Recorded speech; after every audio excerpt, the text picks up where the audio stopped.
Good morning. Thanks so much for coming. My name is Arnie Duncan, and along with Carol Cartwright, I'm the co-chair of the Knight Commission. Before we introduce the first session, I want to provide a public welcome to our newest Knight Commission member, and that's Jill Pilgrim. Jill, thank you so much for joining us. Jill's the principal owner of Pilgrim & Associates Law Firm and acting executive director and general counsel of the Track and Field Athletics Association, Inc. She has extensive experience in sports law, and she was a nationally ranked sprinter at Princeton University. Would have never caught her. I was always really slow, as Coach Roby would tell you. So, Jill joins a fantastic new class of Knight Commission members who will be starting their terms next year.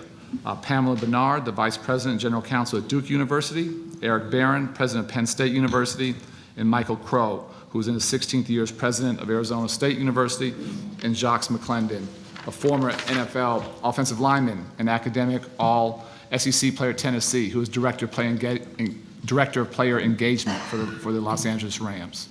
I also want to thank Sam Gill. Sam, thank you so much for your help in supporting this meeting and the Commission's other efforts. A few quick reminders before we start this session. It's being filmed and will be available on knightcommission.org. And Commission members and panelists, please ask you to use your microphones when speaking.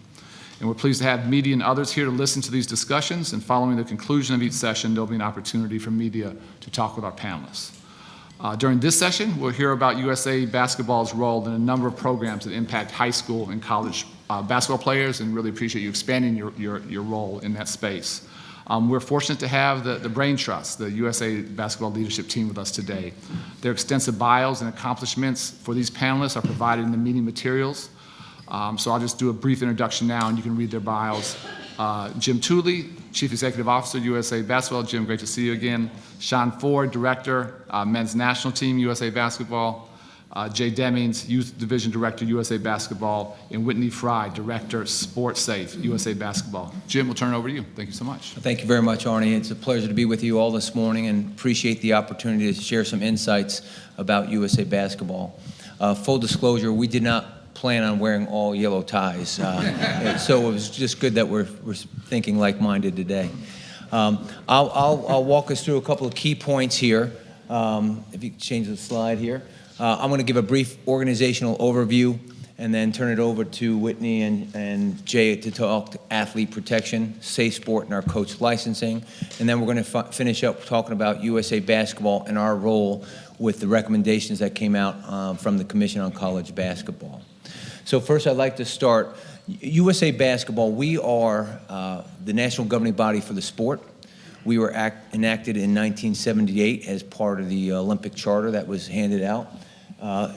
Sorry, Joe, if you could, next slide here, a couple slides here. I think they're all fly-ins here.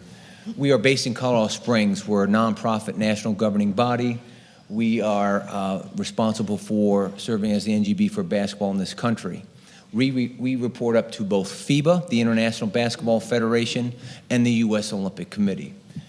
We were organized in 1974, originally as the Amateur Basketball Association of the United States of America. And then in 1989, we admitted the NBA as a member, and we changed our name to USA Basketball. Prior to 1989, it was really the AAU who kind of served as the Olympic Committee and fielded teams in all Olympic sport. If you could switch again. These are our members. Unlike pretty much every other national governing body, we are an association of associations. You can see on the screen, these are some of our members, the NBA, the Ncaa, High School Federation, and so forth. Most NGBs are individual members, have individual membership. We do not do that. Continuing on, I'm happy to say that we are ranked #1 in the world in our sport at every level of the game. Men, women, U16, 17, 18, all the way up through the Olympics and the World Cups.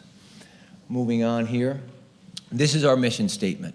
The underlined portion is a recent addition to the mission statement, given all that's happening in this area. But we are charged to put together international teams for the United States in all levels of sport, from high school world championships up through the Olympics. We want to be a leader in athlete protection, in addition to winning medals and fielding teams for international competition. And then about 5 years ago, we started a youth development division, which Jay leads, with the idea of promoting, growing, and elevating the game. Prior to that time, we actually delegated a lot of our responsibilities to other groups for the development of the sport. But the past 5 years, we've been full on, and our staff has grown quite a bit working in this area.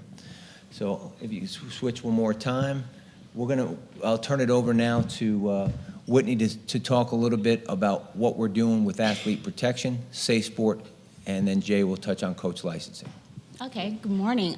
So what we're talking about, as Jim mentioned, we are an association of associations. I can have the next slide. So this is just a brief timeline of the NGB world and the USOC. We are required to comply with the U.S. Center for Safe Sport and all the initiatives, especially in the new law with regard to Safe Sport and the athlete safety and protection. So in 2010, the USOC required, put forth Safe Sport efforts in the Olympic movement. And if you go all the way down now to 2016, through our youth coach license program, the NCAA required our license to be utilized in order for individuals to come to certain windows of time so that they can interact with athletes. Go to the next slide, please. So this is a brief overview of the Safe Sport program at USA Basketball. Because we are an NGB, an association of associations, we've kind of bifurcated our program to show that we have the national team program as well as the youth development program. The Safe Sport initiative is infused in everything because athlete safety and protection is something that is very important to us. So we have our youth development. Safe Sport education is an important part of our youth development program, as well as background screenings, which every coach licensee receives, and then we also have our national team program where Safe Sport education and background screening are important portions of our athlete and safety protection program. If you could go to the next slide. All right, so with us, we've initiated Safe Sport, athlete safety and protection, and infused that into our entire program, creating this mission of promotion, sustenance, and encouragement of institutional accountability, because we hold ourselves accountable for the health, safety, and well-being of every participant, not only athletes, but any participant that comes into our program. Our core values are safety and protection, teamwork, integrity, and accountability. Go to the next slide. So these are just a brief kind of portion from the U.S. Center for Safe Sport regarding some of the, reports that are submitted to the Center for Safe Sport regarding, acts of misconduct. And what we wanted to highlight is that there are coach and adult athletes, coach and minor athletes, staffs and athletes. So the interaction between individuals who are participating in the sport and those who have acts of misconduct vary, and we need to make sure that the protection, the information and education that we're providing to them not only goes to the athlete, but also to the coaches and those who participate in all of our programs. Okay, go to the next slide and throw it over to Jay. Thanks, Whitney. Thanks to Chair Cartwright, Chair Duncan, and the members of the commission for having us today. What I'd like to do is just start off by talking about the universe of those that are playing the sport. And Jim likes to talk about about basketball being so popular. It's a blessing and a curse at the same time, because obviously trying to wrap your arms around a community this large takes an entire community to do so. And so if you take a look at this pyramid, which is based on data that we collected from Experian Simmons back in 2014, it's due to be updated, but I don't think the percentages will change all that much. At the top of the pyramid, you can see we put our USA Basketball national team. So obviously very few of us, although one in the room was fortunate enough to make our national team program. And that serves obviously 12 folks per team, men and women, at the different teams that we put together throughout the year, which is about 3 to 4 teams per gender, given any given year. That red box that you see down next, that's less than 71,000 Americans will play professionally, and that's at any level. That's the NBA or internationally, and collegiately at any level. That's NCAA Division I, II, and III, NAIA Division I and II, junior college, all divisions. Less than 71,000 men and women out of the 65.5 million people that play basketball at least once per year in the United States. If you look down the next box, that little blue sliver there, that's where a lot of the action or whatever you want to call it happens. That's all the manuals are written for that little blue sliver. So that's about 2,700 people in the United States in any given year. So about 1,500 women and 1,200 men will have the opportunity to earn a Division I scholarship. About 7% of those scholarships at the NCAA level anyway go to international athletes. So it's actually less than that if you're talking about U.S. citizens and their opportunity to compete for a college scholarship. As you can see, there's still a lot of adults playing the game. We love it. We still show up on those Saturday morning leagues and weeknight leagues. About a little less than 38 million still playing the sport as an adult. We choose in the youth division when we started back in 2014, really, when our first programming got going, to focus on ages 17 and under. So you can see the number of kids still playing the game there are large, a little under 28 million. And so a lot of our programming is based on the fact that we serve that part of the pyramid there. Of course, you're going to hear from Sean in a little bit, and he'll talk about the top part of the pyramid, but I just wanted to give you a little example of those that are playing the sport in our country. Next slide, please. Here's some of our programs that we operate out of the youth division. I'll give you a really brief explainer. I can answer any questions about any of them that you may have. Coach licensing, we'll get into that in a minute on the next slide, but obviously that's our coach certification program. We have our coaching academies, which are really coaching clinics around the country that we use to bring coaches together, credible coaches, qualified coaches, to bring them together as a community. Organization accreditation is our stamp of approval program. So those leagues and camps and clinics and tournaments that are doing things the right way, we give them the USA Basketball seal of approval based on certain requirements that we have of them, and they receive certain benefits for those, for meeting those requirements. E-learning is our newest program. So there's a subset of the country that obviously can't afford or for one reason or another can't adopt our coach licensing program. So our e-learning program is for them. That gives them the courses without necessarily the background screening and what have you, because perhaps they do their own background screens at a Boys and Girls Club or a YMCA. So e-learning allows them to take advantage at least of the educational opportunities to get them trained in that fashion. Regional camps are just like they sound. We hold about 8 to 10 camps per year across the country for, and again, this is non-national team programming. This is more participatory type programming for kids to come in and learn proper skills. We don't actually play any 5-on-5 basketball at regional camps. The kids compete, but we focus really on skill development and proper foundation and fundamentals. Our US Open Basketball Championships launched last year. That'll be expanded this year. It's a tournament ecosystem, so just like you'd think of when you think of the US Open for golf or the US Open for tennis, the US Open Basketball Championships are much the same way. So using our organization accreditation program, we'll stamp tournaments that meet our requirements, and those tournaments then feed up to the US Open Basketball Championships. Last year we did the 8th grade and under levels. This year we'll expand into the high school ranks for the first time. Our 3-on-3 program, Chairman Duncan knows about that. He's pretty familiar. He's the 2014 3-on-3 national champion. And 3-on-3 actually just became an Olympic sport. So that will be, you'll see that in the 2020 games in Tokyo. 3-on-3. He had very good coaching, which is why. Yes. Yes. Although there's no coaching in 3-on-3, so. Yeah, fundamentals. Camp coaching, right? Yeah, exactly. Excel at the next level. Exactly. But you will see that in the Tokyo Games. And actually how it came under the youth division is we thought it would get into the 2016 games in Rio, and it didn't take effect that year due to space limitations. And so we rolled it under the youth division initiatives to grow that sport, and it's a truly remarkable sport, and it's pretty unique, and you'll get to see that in the next year or two. Our Women in the Game program, so all of the programs that we do, we rely on good quality coaches and administrators to help us deliver the programs. And what we realized is that there's a lack of women coaching the game, officiating the game, administering the game.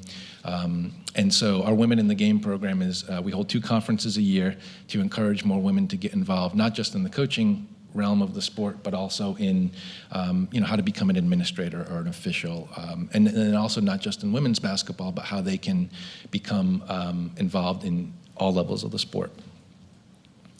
Open court, so unfortunately, like we all probably played growing up, kids just don't take their ball and go down to the playground anymore. Could be from a lack of interest, could be from a lack of safety. But our open court program is designed to find gyms that will open up their doors for 2 hours a week for 12 straight weeks. And we invite kids in the community to come in and play for free. And not just free in cost, but also free in thought. There are no coaching in open court programs. So they come in and they what we call play their way. And they pick up their teams and they put their own stations together and just get out there and play. Video games and our cell phones, unfortunately, incentivize our children a little bit better than basketball has in recent years. And so we incentivize the kids to come in with a partnership with our founding partner in Ncaa. And every time the kids come in and play, they earn points for participation and for bringing a buddy and for meeting certain milestones. And then they can exchange those points in for Nike and USA basketball gear, hats, sweatshirts, sneakers, things like that. And that's been a wildly successful program throughout the country. We have about 5,000 kids that take part in that annually. And then youth clinics, that's an introduction to the game. So a lot of times we'll go into schools and take over their PE classes for the day and just get kids out there, roll the ball out, let them play, and teach them the game. Hopefully they go find other opportunities to play, whether it be with USA Basketball and our programming or the other great programming that's delivered throughout the country. But next slide, please. What we'd really like to talk about a little bit more is our coach licensing program. So back in 2014, we just sort of listened to the community when we launched our youth division to see what the needs were out there. And by and large, we realized that we weren't going to be able to reach the 65 million people that are playing the sport. But the way to do that, and at least the way to reach young people playing the sport, are through coaches. And so we realized pretty early on that anything that we were doing should be heavily focused on the coach, who gives the child their schedule, who brings them to the court, who sets up the games, and provides them with their uniform. And so we created a coach certification program in 2015 when we launched as a pilot program, but essentially with all the same components that we have today. We called it a coach license program to differentiate from every other coach certification program that's out there, and there are some great ones out there, but we felt like a license was the right term. You know, anybody can call themselves a coach, particularly in basketball, because of that blessing and curse for how popular it is. And if you throw a whistle around your neck, you're all of a sudden a coach in basketball. And chances are you coached the way you were coached growing up. And so the license program is designed to bring structure and credibility to that community. Not professionalize it. A lot of these folks that'll take this license program are volunteers, but to at least provide some standards and some quality to that community. And so as you can see, once a coach comes into our system, and this is all delivered online today, although you can achieve your license by attending one of our coaching academies, the coach would register, they would submit payment, and we have two different license levels, an associate level and a gold level. I'll explain the difference in a minute. They take a background screen, so that was important to us from day one. And they don't take it through their state association. We don't have state associations like the National Federation of High Schools do. You take it right through the governing body. And so Whitney, you know, bless her, because she has to see all of these background screens, but so that way we can speak to the coach as a qualified individual. So when they take their screen, it goes through our screening provider, our partner in Verified Volunteers. It's a pretty in-depth background screen. It goes back for the last 7 years of known address history and then some based on a social security number trace. We screen everyone, and Whitney eyeballs every screen that comes back through.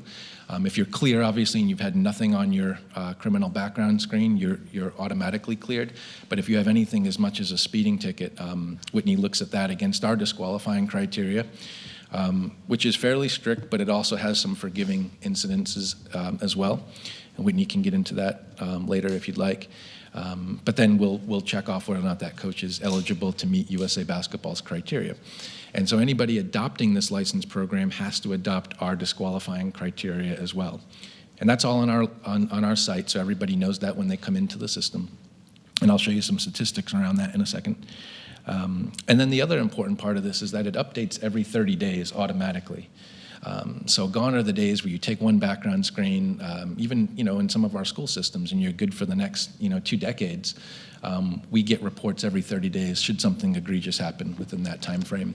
It comes into the national office, and then we can decide to revoke that license if it needs to be. If you revoke the license, Jay, who else knows about that? Any known affiliated organization with that coach. So if it's in our organization accreditation program, that's an easy one because we know who they're tied to because they came in through that door. If they're not, and there are some cases out there where Whitney has to do a lot of research, internet research, I would say, to figure out who they're associated with, and then we'll make direct contact with that organization to let them know, not necessarily what the specific disqualifying criteria is, but that the license through USA Basketball has been revoked. And then, and we can get into this too, you'll see on our disqualifying list online those folks and the general reason why they were disqualified. The next slide, please. Oh, I'm sorry, one more.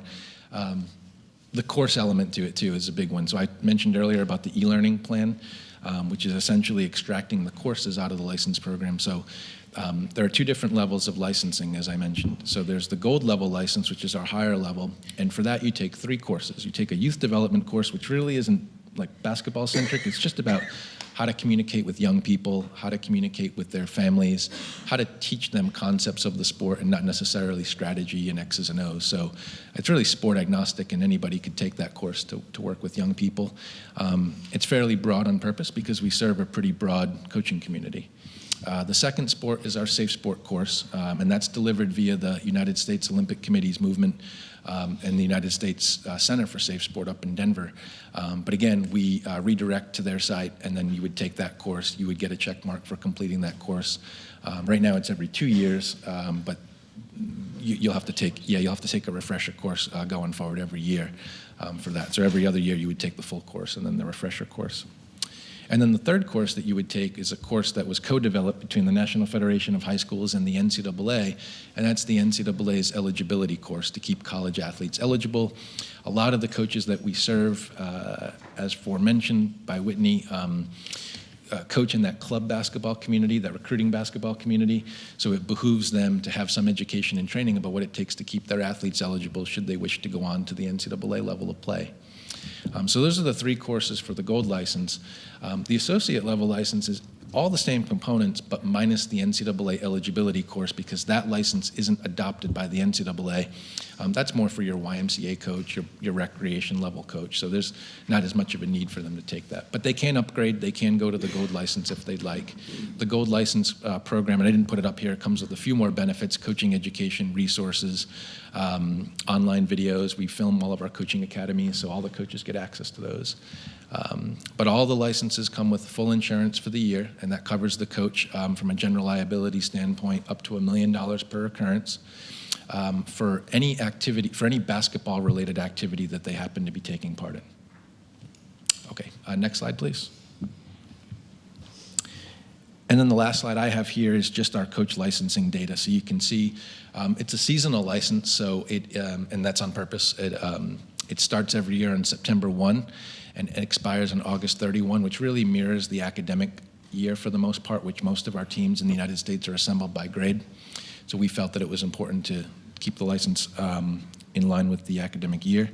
Last year we had 26,000 licensed coaches. We had 3,281 questionable background screens, and again, questionable means anything that comes up on your background screen report. Most of it is fairly benign.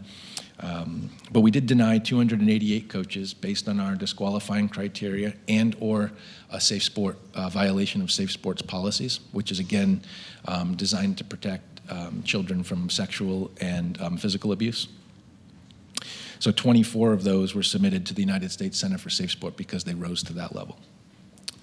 We do produce a disciplinary record list, and that can be seen on usab.com, and that's updated in real time. So if we were to deny a coach, back to Dr. Roby's point, then that coach would go up on that site as well.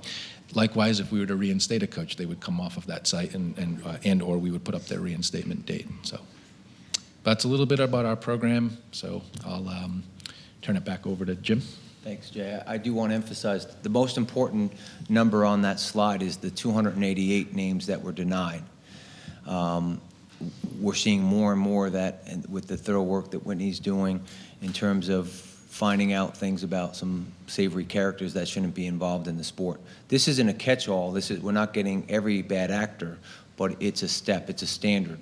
And so what we would like to see happen is parents starting to ask, why doesn't my son or daughter coach have a license? so that they, to show that they've been vetted to some extent. So the last thing we want to touch on is USA Basketball's role with the Commission on College Basketball and how we were cited in their report. So if you can go to the next slide, their recommendations included that there should be a collaboration between the USA Basketball, the Ncaa, the NBA, and the Players Association. All these organizations have been members of ours for 30 years, but this is the first time we're really talking about specifics to improve the landscape of the game. Sean's going to talk about the junior national team program of a collaboration where we're working to do that. But the takeaways in the Commission on College Basketball report was, and we had a chance to visit with them in February and share a little bit about what we're doing in the sport. But the two takeaways was that USA Basketball, that the basketball landscape was divided into three areas. They condensed it down to two, but level one players were going to be national team players, that we would take the lead in identifying those players and those programs to help the player and parents navigate their journey over the next several years of their sports career. The level two is that they're going to be the highest collegiate prospects, where the Ncaa will identify those players and run programs around the recruiting of those athletes. So, and that these programs should not just be basketball-centric, but they should include off-court things such as life skills, health and wellness, and things of that nature. And then the last thing is also that came out of it is that the commission recommended the adoption of our youth guidelines, our license, and then also our youth guidelines that we worked on in collaboration with the Ncaa. So that's kind of just frames a little bit of our relationship with the Commission on College Basketball. And then Sean will walk us through the junior national team program. Thank you, Jim. If you could go to the next slide, please. This is a 4-year look at our men's national team program. Typically, it takes us 4 years is kind of a season for USA Basketball. In order for us to compete in all of our competitions. Some of them we compete in twice, but it takes us 4 years to get through all of our competitions. And international basketball schedule has changed quite a bit over the years, changed significantly. And prior to the 1992 Dream Team, that was a little bit of a benchmark for USA Basketball and for international basketball, with professional players playing international basketball. And prior to that, the majority of teams were made up of college-age players. Typically, college-age players played on USA Basketball teams. Fast forward nearly 25 years, and now we have 3 levels of national teams at USA Basketball. We have our senior national team level, and they compete in 2 competitions every 4 years, the Olympics and the World Cup, and they participate in 1 mini camp. And then the World Cup qualifying, which is a new system for FIBA that's being put in the last couple of years. We have 11 competitions over 4 years, and that is used to get us qualified for the World Cup, which ultimately qualifies us for the Olympic Games. And then we have the junior national team, which consists of 13 competitions and 12 mini camps. And so what's interesting is where it used to be a majority of college players, and why I think this slide is important, is now we have 312 roster spots every 4 years at USA Basketball, and now 50% of them go to professional players and 50% go to non-professional players. And of those non-professional players, 42% go to high school players and 8% go to current college players. So in addition to the 42% of our roster spots going to players that are competing in high school or just finished in high school, you add on 12 mini camps, 3 a year, and now all of a sudden you see that our primary focus is shifting now to the junior national team. It's a great opportunity for us in a number of areas, but it is a primary focus for us. And the primary focus started in 2009. In 2009, it was a significant change in the FIBA schedule. They eliminated the U20 and U21 competitions, which were college-age competitions, and started 16 and 17. It's really been a game changer for USA Basketball because the pipeline of basketball in the United States has shifted to a lower age group as well, so it more matched what was going on here in the United States. So prior to, Jim mentioned, the Rice Commission and their recommendation for USA Basketball to kind of take the lead on level one. It's an easy shift for us because for the last 10 years, since 2009, we have had a junior national team and program in place prior to the request to collaborate with the NBA, the Ncaa, and the Players Association. And Joe, I'd ask you to go to the next slide, please. This is a little bit of the impact that the junior national team has had over the 10 years. So we've had 3 national teams every year. We have the Nike Hoop Summit, we have a zone championship at 16 or 18, and we have a world championship at 17 or 19. So over 10 years, we've had 30 different national teams. And as you can see, in addition to the numbers here, we felt it was important to show the commission that we're impacting both the Ncaa and the NBA. Actually, one of the figures that I thought was particularly telling of here is only 17 players have transferred colleges. That seems to be a real issue in college these days, and less than 10% have transferred. But they've all gone on and contributed and been successful. But it also is for us, we feel like we're getting the right players because not only are they're moving through college, but they are the elite players that end up on our World Cup and Olympic team. They end up getting to the NBA early. And a lot of these players, as you can see, they get to the NBA early and they participate in the NBA. But from a USA Basketball standpoint, we also won 18 out of 20 gold medals that were available over that 10 years. So that's been the impact of our junior national team currently.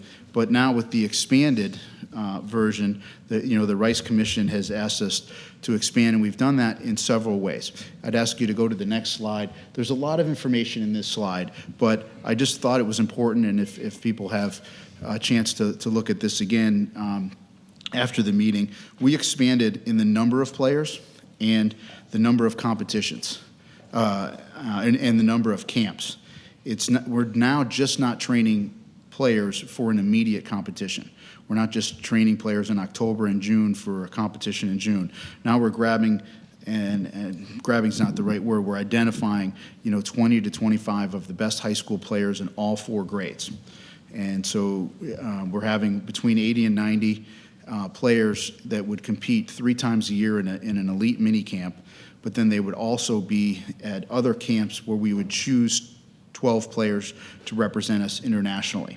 And so we've expanded. This expansion has taken us typically from an October mini camp with 50 to 60 players to that 85 to 90.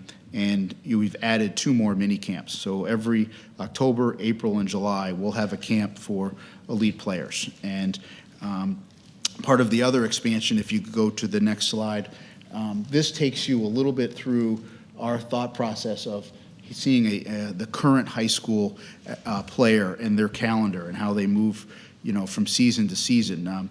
One thing that of note is that when a player plays for USA Basketball on the junior national team, we're actually the 3rd team they play for. They all play in a high school team and they all play in a travel team.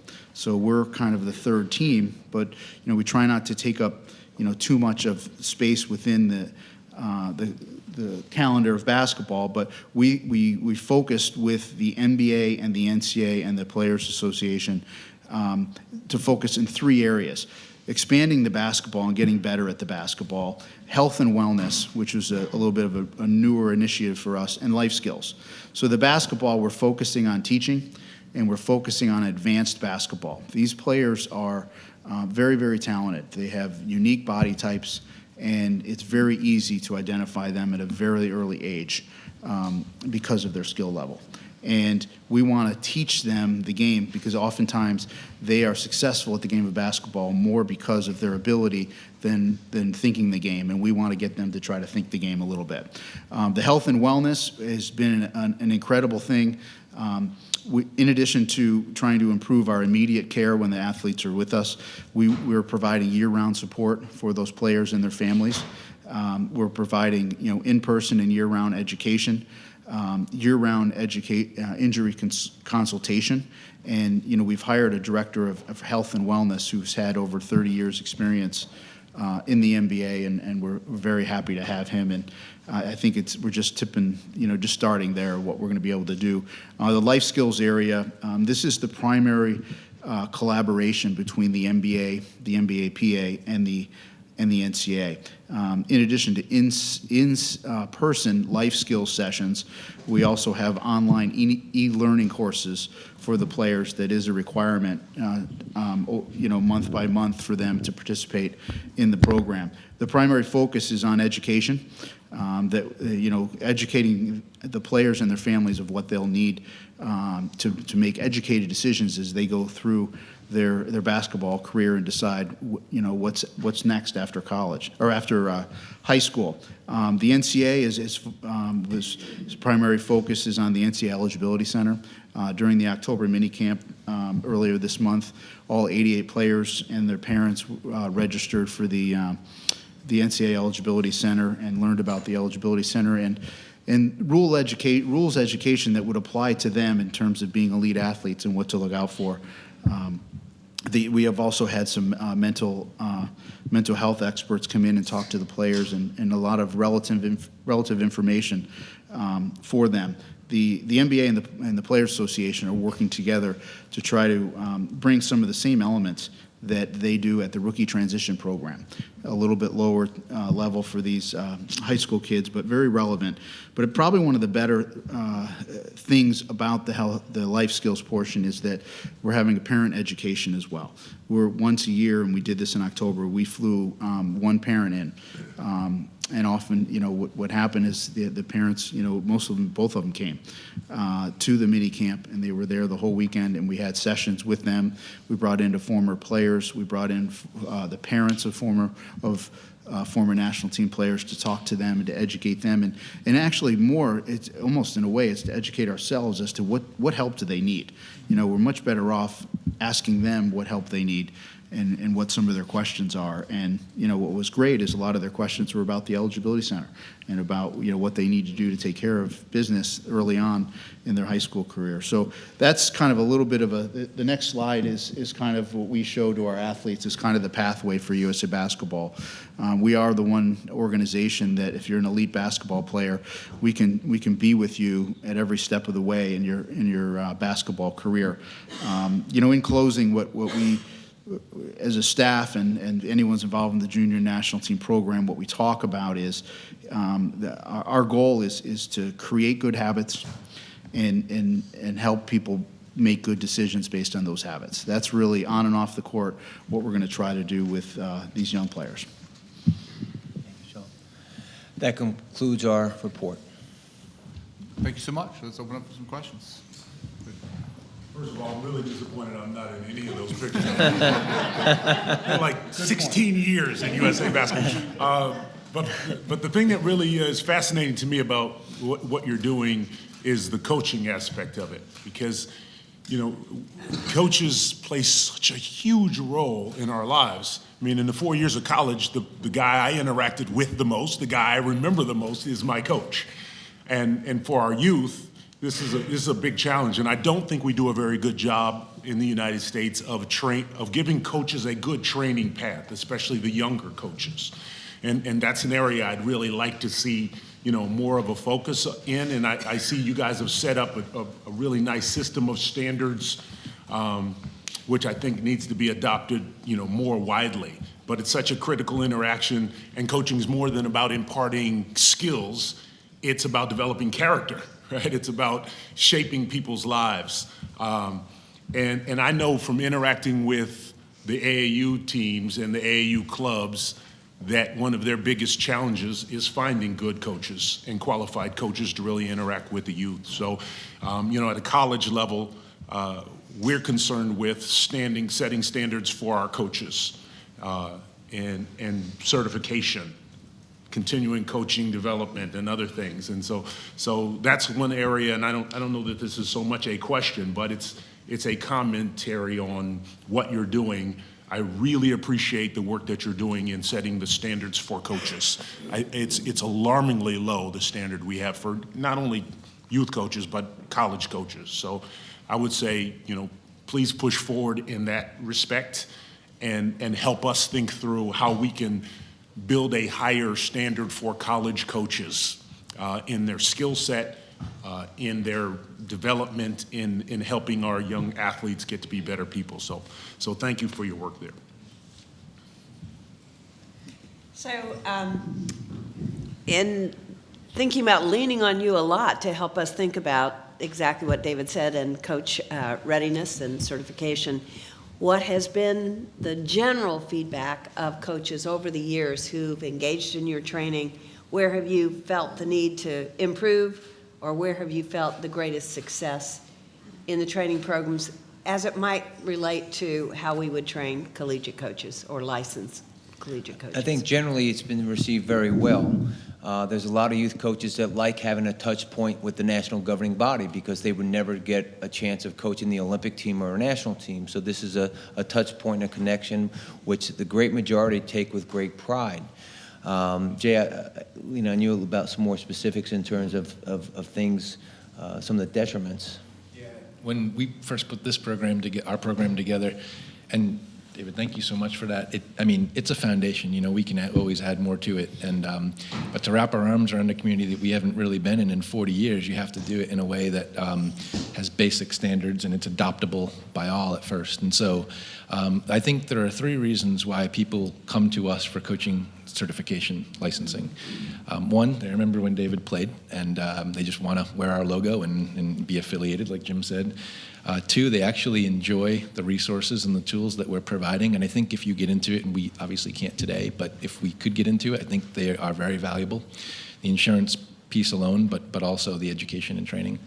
And 3, the majority of people come to us because somebody told them that they had to do it, and that's where you need to get to in terms, unfortunately, of a mandate to be able to do that. And so the programs are good. Coach education and licensing and certification is great, but it needs to be adopted, obviously. So if the recommendation that I would give, and having done this before, is just to make it adoptable. And then once you're able to wrap your arms around that community, then you can add things to it and things that are relevant and more advanced. But have you thought about the 1, 2, 3 things you might have to add to the curriculum for a collegiate context? For collegiate context, we haven't gone down that road yet, if only because the groups, the NCAA, have decided to leave that up to their member institutions. But we're open to it, and the program that we have, I think, is flexible enough to be able to do that. You're talking really about adding some courses in, perhaps some live elements, right, or some different, maybe a mentorship type program. That's one thing that we're looking to add at the youth level. I think that could be adoptable at any level. I think the coaches associations would be great partners with respect to that. So WBCA and ABC, to have the relationships, I know you do, with them, but to get their seal of approval, if you will, so that they're pushing their members as a part of being a member of those associations, that they have to get licensed, if you will, so that you can get away from each individual institution having to decide whether that's something they want to do. Just as a part of being a member of the association, that could be where you make some real traction at the collegiate level. Are there any things besides the not taking the online course, if you will, for players that would disqualify them from participation in the programs? For the junior national?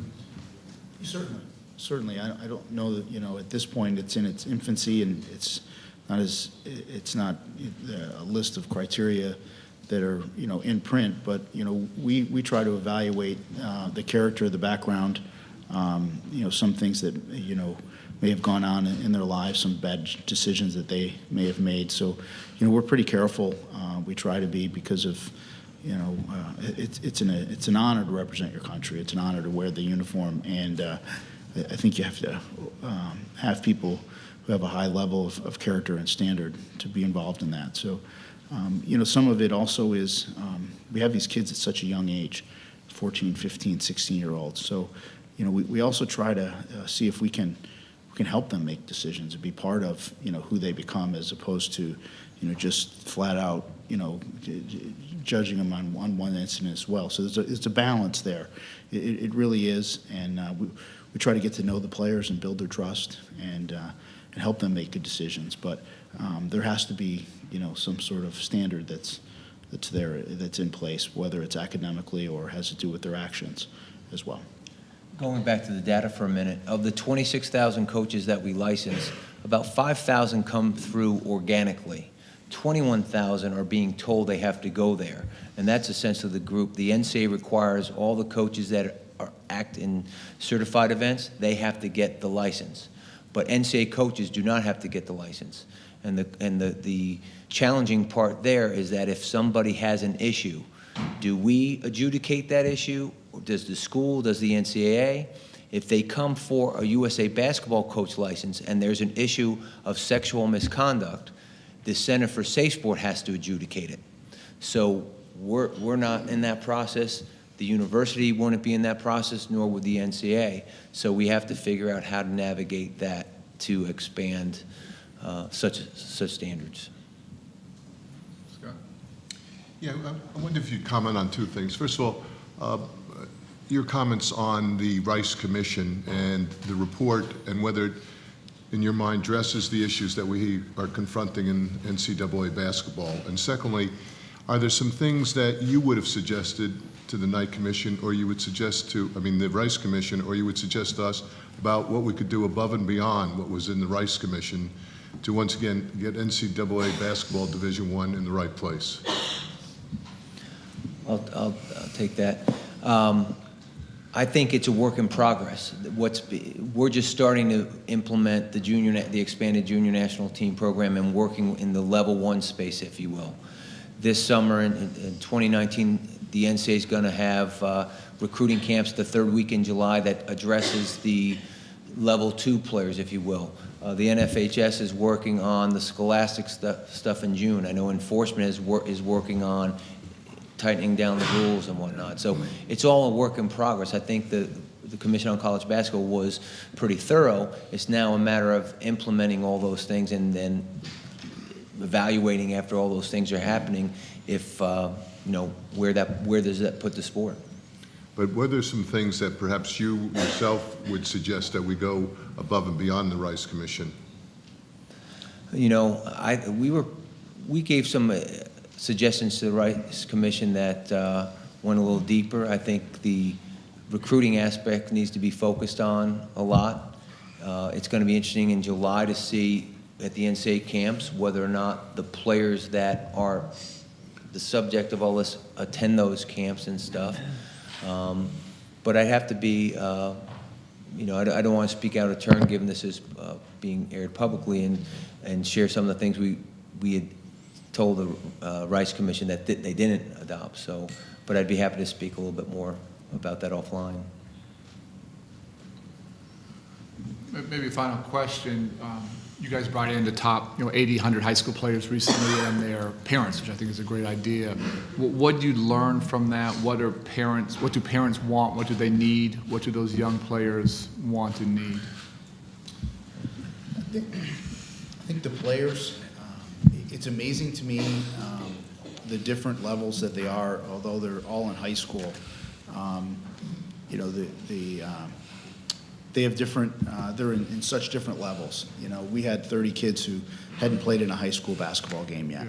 And then we had, 25 kids that have gone through the recruiting process. I think they're looking for information. I think that kids, unfortunately, I think they're concerned with their rankings. They're concerned with how they stack up against other kids. They're concerned about how their status is. And those types of things. They're concerned about their personal profile on social media and number of likes and things like that. And that's a thing that they think about all the time. And there's such a highlight film goes up and they can get millions of views of them, and it's hard to stay grounded when that happens when you're in 9th grade. So it's not their fault, some of the issues that they're dealing with. So I think that's, they're looking for, approval. They're looking for those types of things. I think the parents are looking for answers because there's so much information out there and they're not sure what's right and what's wrong. You know, they don't know, you know, what are the NCAA rules? Well, how many core classes? Like, they want to do the right thing. They really do. But I don't think that as a parent, you could be prepared to have your son be an elite basketball player. That's really, you know, the people that come at you, you know, and just like, I shouldn't say people, the opportunities that come at you are just unbelievable. You know, to say that, like, you know, your 13, 14-year-old, hey, come play on this team, come play on that team, we're going to fly you here, come with our team, we're going to go out to Las Vegas, and, you know, then all the coaches come recruiting you, and then you see your son, you know, in these, you know, ESPN or all the rankings, and they're top 10, you know, like, parents are like, wow, and it's hard to get your hands around it, you know, so they're looking for some semblance of normacy. They want to know, like, all right, what is true? Who should I be dealing with? What does this really mean? How many recruiting visits can I go on? You know, like, are coaches really allowed to call my son or not? Can they text him?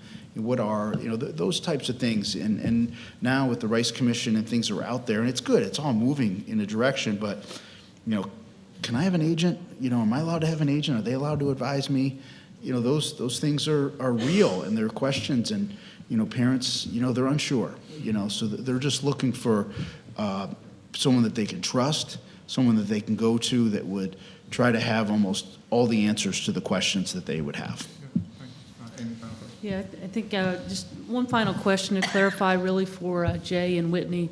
You made reference to, of course, the SafeSport course, and just to, I guess, make clear for this group, we understand that's a 90-minute online course. If you could just, you know, briefly talk about what that covers. But then, Jay, also you mentioned for the non-scholastic coaches who are taking teams to NCAA certified events. That's the leverage point at which they have to go through that coaching license program. And I understood you to say that they have to take the SafeSport course plus 2 other courses. So if you can just identify how much time are we talking about? Is it a total of, you know, 90-minute SafeSport course plus 2 more 30-minute courses? So just to give a sense of what's the investment of time we're requiring those coaches to go through.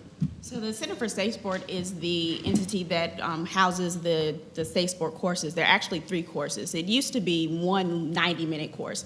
Now they're separated into 3 courses regarding sexual misconduct and other forms of abuse that a child or a parent, they actually have parent courses now, resources that are free to parents. But there are 3 courses that someone has to go through, and they're 90-minute courses regarding sexual misconduct, physical abuse, grooming, that type of behavior. And then those are required every 2 years. And then now they've come out with a refresher course, which is only 30 minutes, and that's required every year. And our SafeSport program covers, I guess our handbook covers not only sexual misconduct and physical abuse and misconduct, but also other forms like hazing, harassment, those things that are involved in all aspects of sport that would cover any sort of misconduct. So not only do we have sexual misconduct and things that go to the U.S. Center for SafeSport, but we are also responsible for making sure that the people who are involved in our programs do not commit any other forms of misconduct, and we are very vigilant about that as well. And so if you were to take today, for you all just to hop online, if you have nothing else to do today, give it a shot. I'll give you the address. The 90 minutes for the SafeSport course and approximately 55 minutes combined for the other 2 courses, which is the youth development course and the NCAA eligibility course. And then if you were to come back in and take a refresher every year, all told, it'll be about 45 minutes in coursework. Okay, thank you.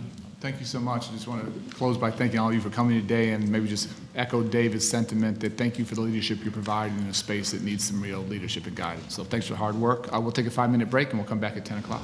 Thank you.